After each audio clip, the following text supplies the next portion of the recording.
Estic fent científic, estic estudiant biologia, química, ciències de la terra i del medi ambient i matemàtiques.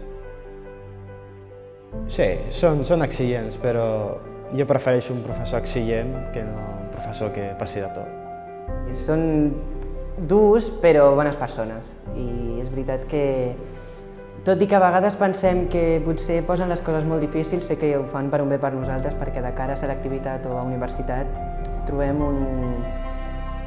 un nivell de dificultat que ja coneguem,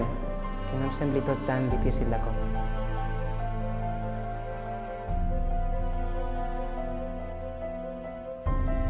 Bueno, valoro mucho el trato que tenemos con el profesorado,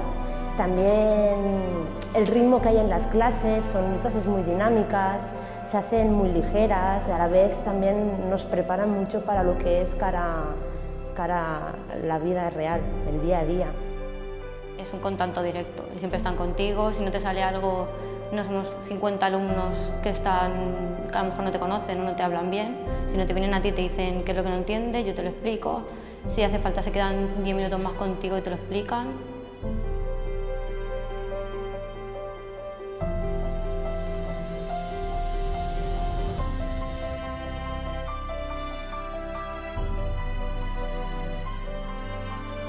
Lo que más valoro es el hecho de la práctica, es decir, que no solo son conocimientos teóricos, sino que se aplica muy bien el programa,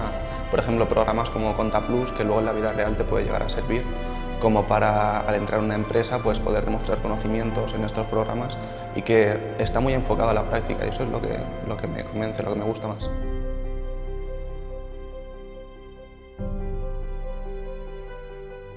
Me dijeron que en esa empresa iba bastante bien y nada más que fui allí dije sí, vengo de Santa Pau Pisma y me dijeron vale, pues me llamaron y ya me cogieron directamente. Nos prepararon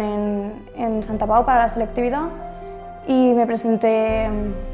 a las pruebas de acceso también de la universidad y hice educación primaria, magisterio. Las prácticas las hice en Aloma, que es la primaria de Santa Pau Pisma, y actualmente estoy trabajando en Aloma como tutora.